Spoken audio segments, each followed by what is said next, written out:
Hello everyone, good morning. Today is 9th of April and welcome to the Hindu newspaper analysis. My name is Sahil and I will be taking up the discussion of the entire newspaper, the important articles for the UPSC in this video. First of all guys, the apologies, today's video is little bit late due to the fact that I had the classes since the morning, so I was not able to stream in the morning, but now from Monday it will be restored back. Now first of all guys, in the today's video these are the important articles that we are going to take which are relevant for our examination. The first article, basically it is a kind of a general information with respect to the vaccination program that has recently been expanded. We are seeing it, will be seeing it. Then the new restrictions onto the receiving of the foreign funding. So the FCRA, which was notified in the FCRA, which was amended in 2020, on that particular thing, the Supreme Court has given its judgment. So we'll be seeing that what that FCRA amendment was and what is the Supreme Court's direction that has come now. Then the third article, closing the gaps in the criminal justice. Now this particular article is from the editorial section which talks about some of the directions given by the Supreme Court to reform the criminal justice system in India. So we'll be seeing this article. Then the next article, it talks about the UGC's new framework that has come for the credit rights, okay, and many other such kind of things are there. So we will be seeing this particular article also. And then the government reform to improve the nutritional standards in India onto the fortified rice, it has been there. So we'll be taking up this article as well. You can see the page numbers from where these respective articles are taken and where the utility of these particular article lies, that also you can see here. Now let's discuss these articles, but before that, first of all, let's see the GS quote for the today. So today we'll be taking the quote from Kofi Annan, the former United Nations Secretary General. So he had talked about the corruption. He says that if corruption is a disease, then transparency is the essential part of its treatment. So the corruption can only be handled by more and more transparency. Even guys, into this particular capacity, the second ARC report number 4 has also provided this thing that the corruption happens only in two circumstances. Number one, when there is the discretion, and number two, when there is the opacity. Okay, when there is opacity. So therefore, in order to deal with this opacity, we need to bring more and more discretion, we need to bring more and more transparency. We can use this particular idea into the GS paper number 2 governance related questions, as well as in GS paper number 4 the issues of corruption also we can use it. So that is all about it. And now let's take the first article. So the first article guys, here we have clubbed here actually the two articles, one from the page number 1 and other from the page number 9. You can check it out into the index. Now both of these particular articles are talking about the recent Supreme Court judgment onto the FCRA Amendment Act 2020 that has come. Now before going in this particular article and this judgment, I would like to talk about some background information that will be important and will help you to understand this particular topic further in better way. By the way, this article will be important for our GS paper number 3 as well as GS paper number 2. Now, first of all guys, when we talk about any NGO, non-governmental organization, okay, we talk about any charity organization, they can raise money via different ways. They can raise money through the domestic sources. They can raise the money through the international sources. When we talk about the domestic sources, they can raise money through the donation. They can raise the money through certain subscriptions. They can provide certain services, certain merchandise. By that they can earn the revenue. Sometimes these NGOs can also earn some, they can also get some finances from the international sources. The international donors are there who can donate the money. Then there are the international organizations who can donate the money onto the NGOs. Okay, now any NGO who is receiving the money from the foreign source needs to be registered under the FCRA Act, Foreign Contribution Regulation Act.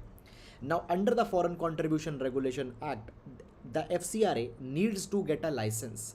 Okay, the FCRA Act is under the nodal ministry over this FCRA, Foreign Contribution Regulation Act, is the Ministry of Home Affairs. So from time to time the license is to be renewed, and only after you have this FCRA license you can receive the funding from the foreign country. Now guys, this FCRA Act, it has been amended recently in the 2020 and certain new norms have been brought. Now these new norms have not been liked by the NGOs, and they say that they will face a lot of problem in receiving the foreign funding. Now guys, there is some background also as why the government is bringing these amendments. See, actually what happened, there was an intelligence bureau report that came in 2014. Now, this Intelligence Bureau report provided that many of the NGOs are funded by the foreign organizations. They deliberately are providing the funding to the NGOs so that the NGOs can protest against the developmental activities, the developmental projects, infrastructure projects, etc. And because of the disruption that is being carried every year, India's GDP is getting a loss which amounts to 1.5 to 2% of Indian GDP. So this is something that the IB report was, and since then government had decided to curtail such kind of NGOs which are working against the national interest. Now, first of all, let's understand the amendments that came in this FCRA 2020, and then we'll be understanding what issue was there. Now, major amendments I will be talking about which are important for your UPSC examination. Number one was this, guys, that it was provided that, see, now suppose there is an NGO, its name is ABC. Now this NGO has, let's say, received the funding from the USA. It has received the funding of 1 crore rupees. Now earlier, this ABC NGO can decentralize this money to some other NGOs. Now, but these NGOs have to be listed under the FCRA. Now these new amendment that has come, these amendments have provided that if a money has been received by some original recipient, by some NGO, it cannot decentralize, it cannot transfer that particular money. So this NGO cannot transfer the money to some other NGOs. This is the rule that has come.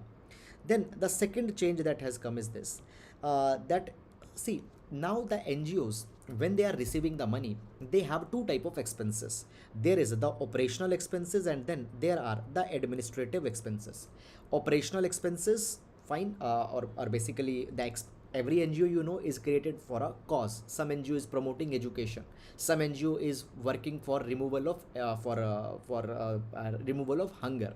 Okay, so they can do that particular activity, for that the NGO is created, and other is the administrative work. Now it has been, earlier the law was this, that suppose you are receiving 1 crore rupee funding, you can use 50% of the funding for the administrative expenses. 50% money can be used for administrative expenses.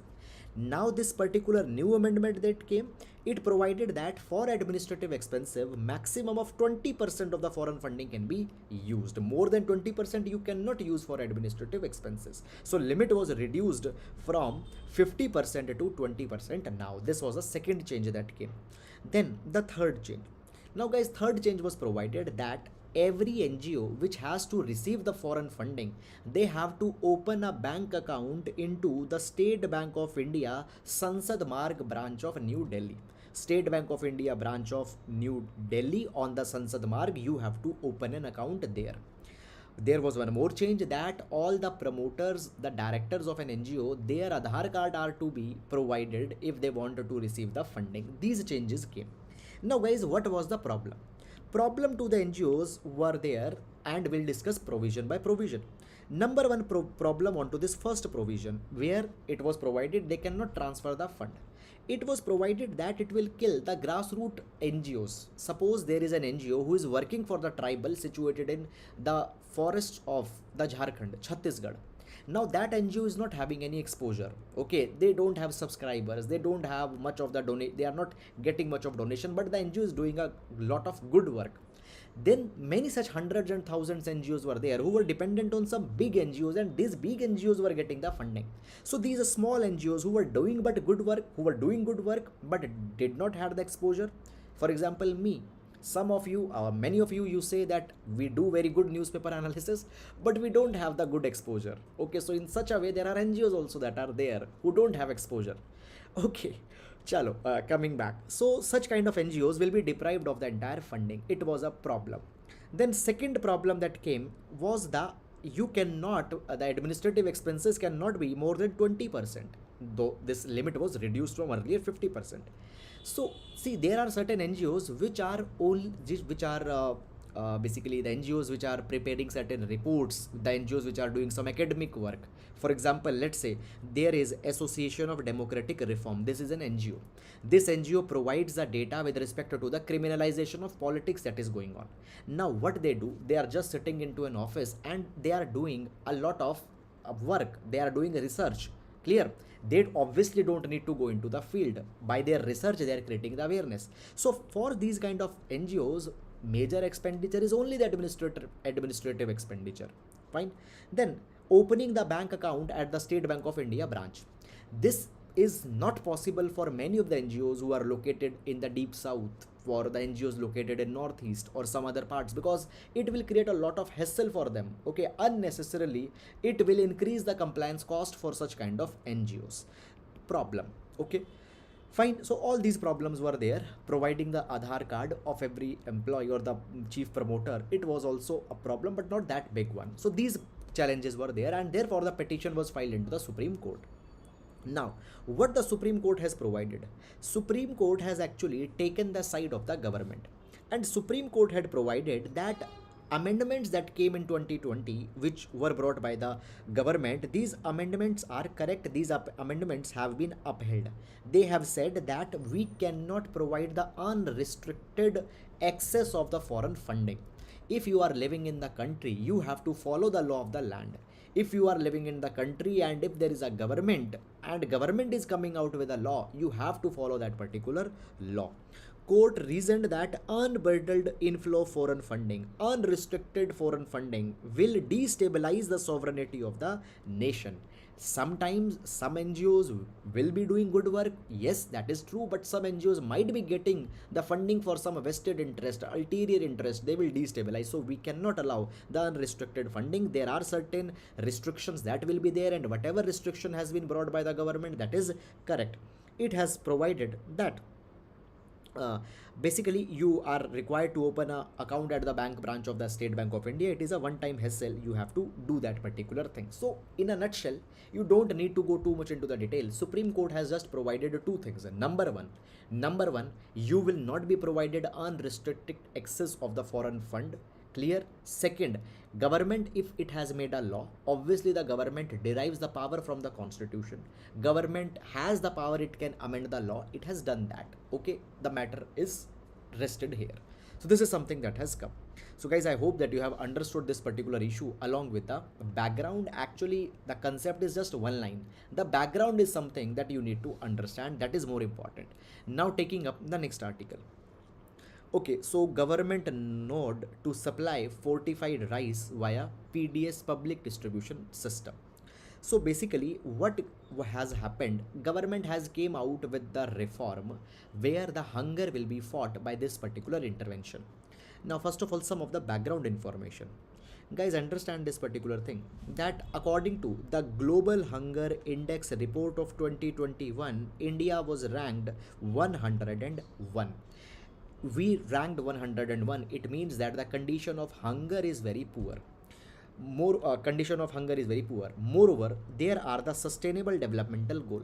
Sustainable developmental goal number 2 talks about the zero hunger that is to be achieved by 2030. In that capacity, basically government need to come out with some kind of a substantial reforms. Is it clear? And in order to meet the sustainable developmental goal number 2 of zero hunger, in order to work as why we are getting the globe so poor rank of 101, some of the reforms have been carried by the government. Now guys, first of all, when we talk about the hunger, there could be the malnutrition that could be there. Malnutrition is a situation that you are not getting the adequate food. According to the Food and Agricultural Organization FAO, if a person's calorie intake is less than the MDER means minimum dietary energy requirement. What simply it means, see, everybody needs some calories to work. Now everybody needs actually energy to work. Okay, so the food that we are eating, we get energy from that. Okay, so the energy is measured into the calories. I eat a biscuit, I get certain calories of energy. I eat a rice, I get certain calories. So everybody's body has some minimum energy requirement, minimum calorie requirement. Suppose I need 2000 calories. If actually the calorie intake is less than this 2000, I will be in a state of hunger. Fine, this is a situation of malnutrition. I'm not getting the food. But guys, sometime apart from the malnutrition, there is also another problem. The problem is of hidden hunger. Hidden hunger. Now what is this hidden hunger? See, some people, they are eating the adequate amount of food, quantity is sufficient, but still they are not getting the micronutrients. They are not getting the micronutrient. Fine, the vitamins, the minerals, okay, they are not getting those micronutrients. So hidden hunger is also a very big problem. The growth will not be there.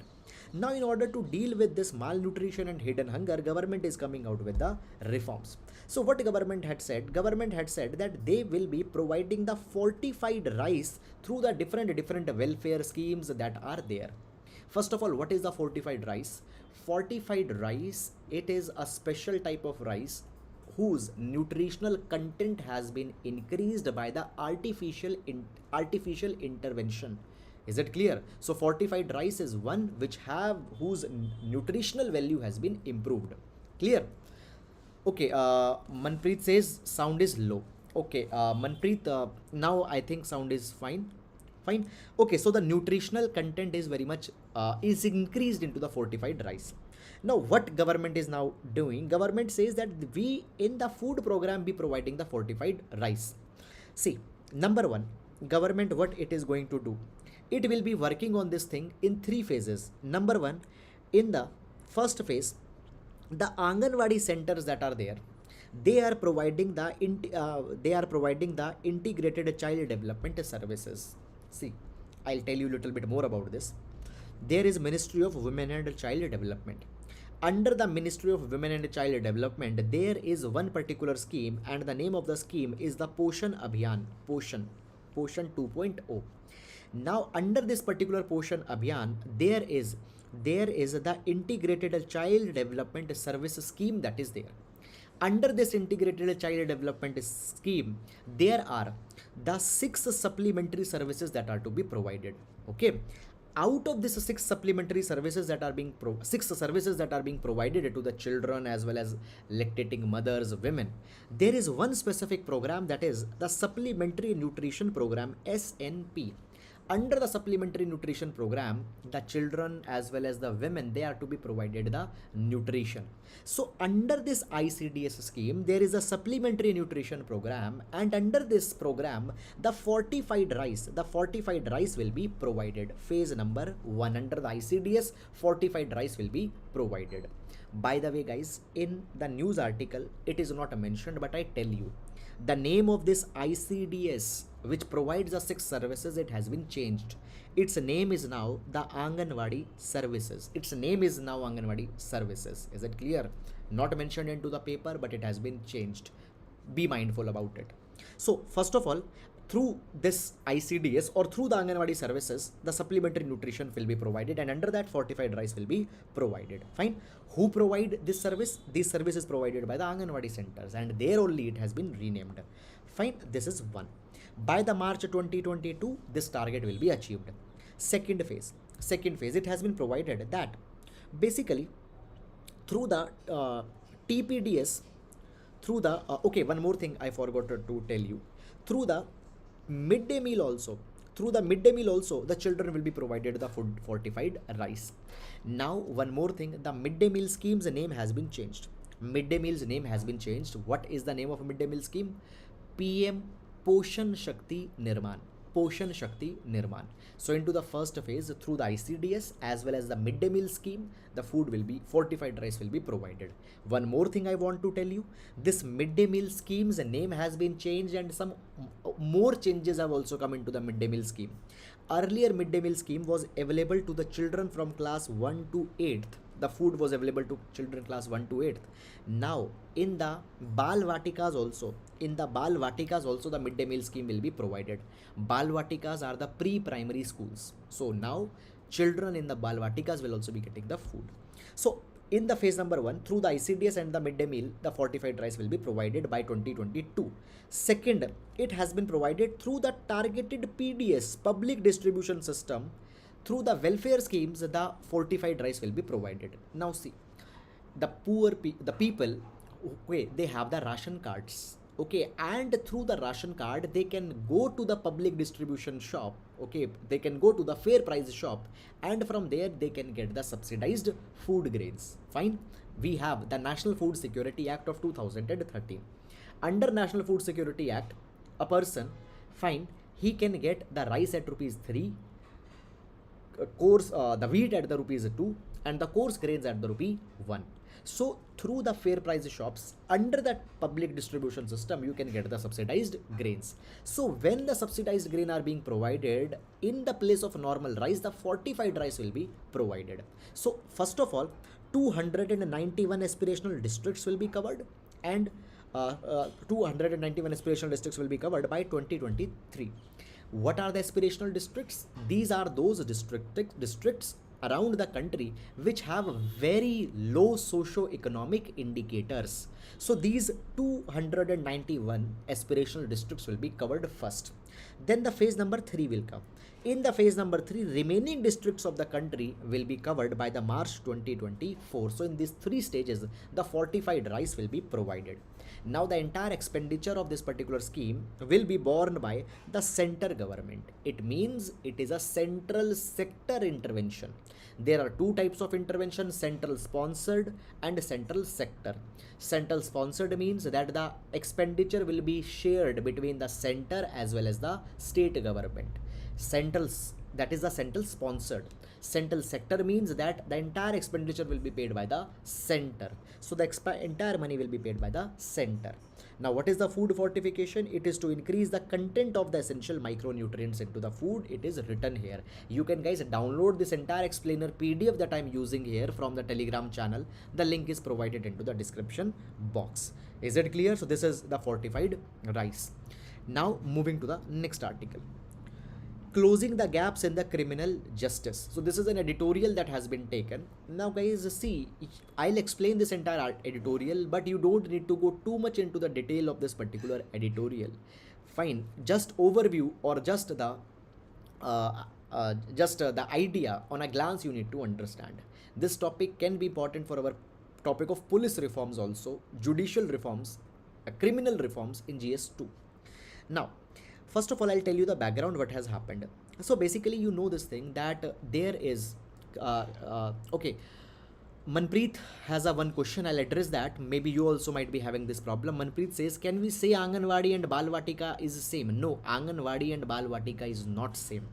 Balvatikas are the pre-primary schools of the government. Anganwadi, it is a center into the rural areas which provides the services for the children as well as for the mothers. They will provide the services such as the nutritional awareness, reproductive awareness, okay, immunization, assistance for the immunization, okay, and many such other services are provided by the Anganwadi. 6 services are provided briefly, okay.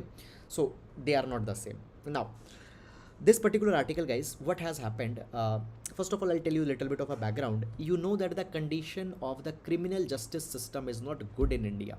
First of all, what is this criminal justice system? See, suppose a person has done a crime. Now filing a complaint against this particular person, then investigation of this particular crime, then producing this particular person in the court. In the court the matter will go, then putting that particular person into the prison. Let's say that he had actually done the crime, putting that particular person into the prison. So the criminal justice system includes investigation, it includes the judicial processes, and it includes the prison. These components are included into the criminal justice system. Fine. So the criminal justice system, you know, in India is not very much good. Investigation is not good because the judicial backlogs are there, judicial processes are not good. In the jails, prison, you know that the occupancy is very much high. Fine, occupancy at the national level is around 129%. It means that actually more number of prisoners are there into the jail than what should have been the case. So what has happened recently, the Supreme Court in one of a case had given certain directions that are to be followed by the state government, and it is trying to deal with this criminal justice system. One part, investigation part, is being discussed here. Now what has happened, Supreme Court in the deficiencies in criminal trial versus state of Andhra Pradesh had directed the high courts certain rules that they should implement. So draft rules of criminal practice 2021 has been notified, it should be followed. So what these rules are, we'll be discussing them one by one. Number one, guys, see, the criminal procedure code, it provides that suppose if a crime has happened, it will be the responsibility of the officer in charge who is into the police station. Suppose a police station has been notified that a crime has happened somewhere, so police in charge, after upon receiving the information, will be reaching that particular place and will be doing the investigation. Now what these new rules say? Number one, it has been provided that once the officer reached that site where the crime has happened, he had to prepare the site sketch. He had to prepare the site sketch. Site sketch is a kind of a sketch of the place where the crime was committed. So all the dimensions, all the dimensions where the crime was committed, okay, the landmarks around that. So detailed site sketch is to be prepared. Is it clear? So that it can help further in the investigation. Then guys, further it has been provided that suppose if a murder or if a death has happened, then a detailed inquest report is also needed to be prepared. What is an inquest report? Inquest report provides what is the probable cause of a death. Was the death because of a suicide? Was the death because of a murder? Was the death a natural death, or any such kind of a thing? A detailed inquest report is also to be provided if there is a kind of a any suspicion that okay, there is something fishy. So this inquest report is to be provided, which will list the probable cause of the death at that point of a time. So this is something. Then after that, the investigation, the formal investigation should be carried. It has been provided. Now guys, when we talk about suppose a person has died, okay, for that person the post-mortem will be carried. Now in the basically the post-mortem itself is not an evidence, but the doctor who had done the post-mortem, if he goes in the court and gives some statement, that statement is evidence. Fine. So guys, it has been provided that basically the post-mortem report needs to be substituted with some kind of another evidence also, so doctor's memory get refreshed. Even the National Human Right Commission has provided that when basically it has also provided that when a body's post-mortem is being done, there needs to be detailed photography, there needs to be detailed videography. So this thing should be implemented so that the doctor's memory while he is giving a testimony into the court is refreshed and the case can be dealt in a better way. Fine, this is something that has been provided. After that guys, the Supreme Court has also provided, see, suppose there is a case and the investigation is being done. So for the investigation, there will be an investigative officer. This investigative officer can take the assistance from the public prosecutor, and can understand some nitty-gritties or the legal angles if he is not able to understand. It has been provided that rather than the public prosecutors, there are other advocates that should be appointed. Clear? Sometimes it brings the conflict of interest. Okay, so other advocates should be appointed. This is something that has been provided. Clear? So guys, many a times it has been observed, for example, recently into the state of Gujarat versus Kishanbai case, Supreme Court observed that many lapses into the investigation was there and many other cases have also come. So investigation needs to be perfected, and for that thing all these reforms have been suggested. Is that clear? So this is something that has come in this article. I hope that you have understood it, and now we'll be moving to the next article.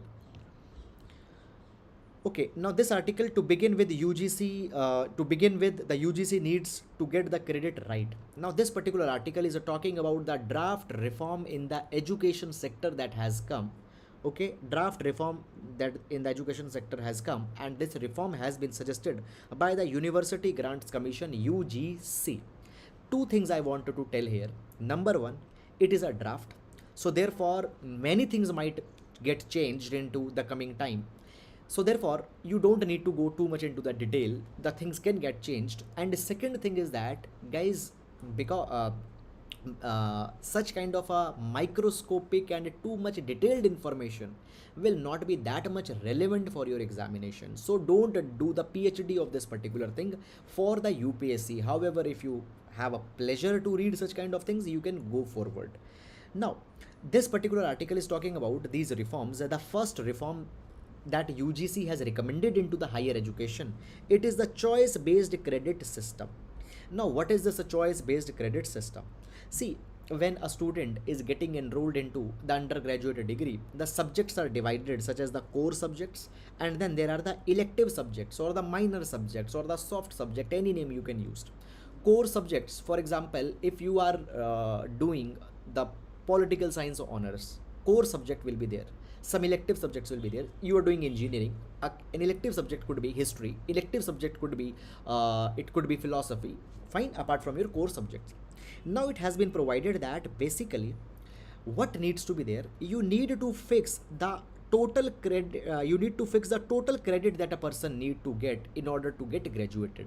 Suppose it has been provided that the total credit is 180 points. So it has been provided that let a person choose, a student choose what subjects he wanted to study. For every subject certain credit will be given. For every subject certain credit will be given. Okay, suppose now every semester you had certain subjects that you have to mandatorily pass. It is being said that don't impose that particular thing onto the student that every semester these minimum subjects you have to pass. Let him study at his own pace. At the end he should have the 180 points and then he will get the undergraduate degree. So choice based credit system is there, where it has been provided that uh, by the way, the article mentions that a 4-year undergraduate program will have 160 credit that a person needs to get.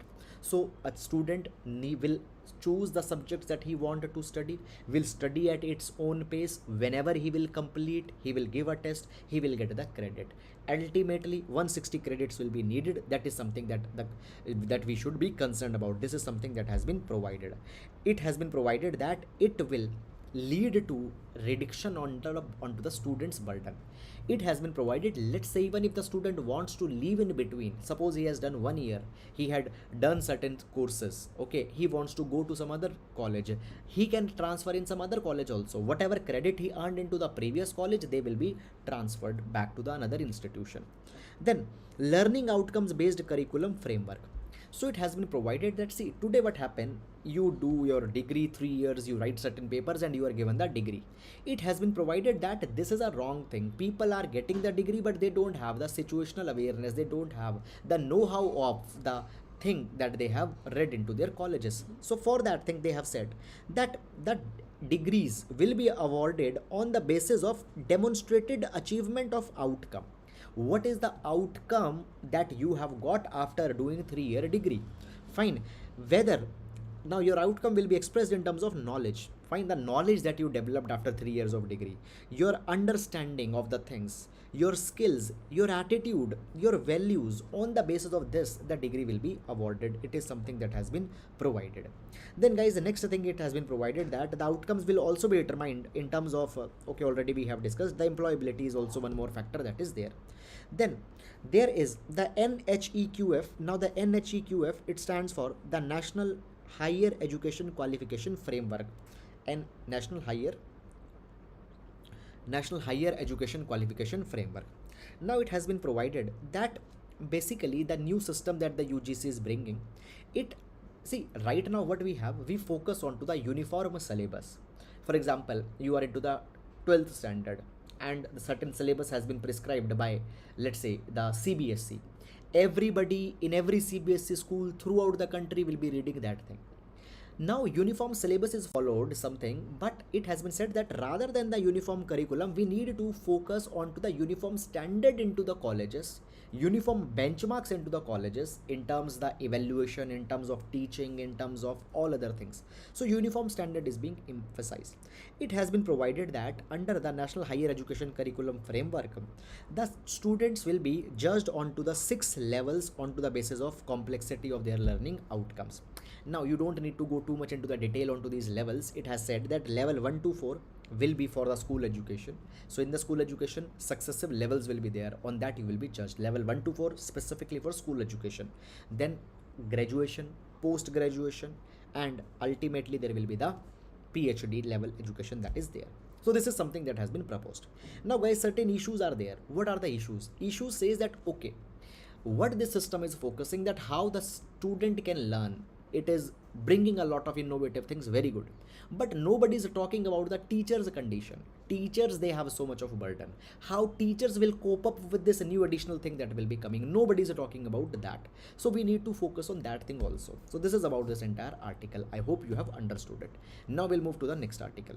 Now, this article, guys, taken from the page number 1. All adults to get prescription jab, not that much important, but just a kind of an update. What has happened now, the government has provided that if you need the third booster shot, additional shot, you can take it from the private facilities. You can take it from the private facilities. Government will get you vaccinated up till 2 jabs.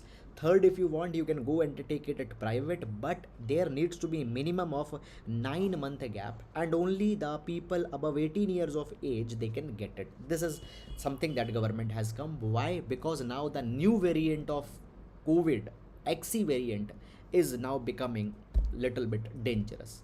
Okay, so this is something that has happened in this particular thing. Guys, I hope that you have understood it. So that is all about this particular article, and with this we come to an end to the today's video. Now guys, we'll be meeting on Monday, because you know on Sunday we don't take the newspaper because editorial is not there, text and context is not there. So now we'll be meeting on Monday. Till then, please take care of yourselves, and if you have liked the video, please do consider hitting the like button and subscribing to the channel. Thank you so much.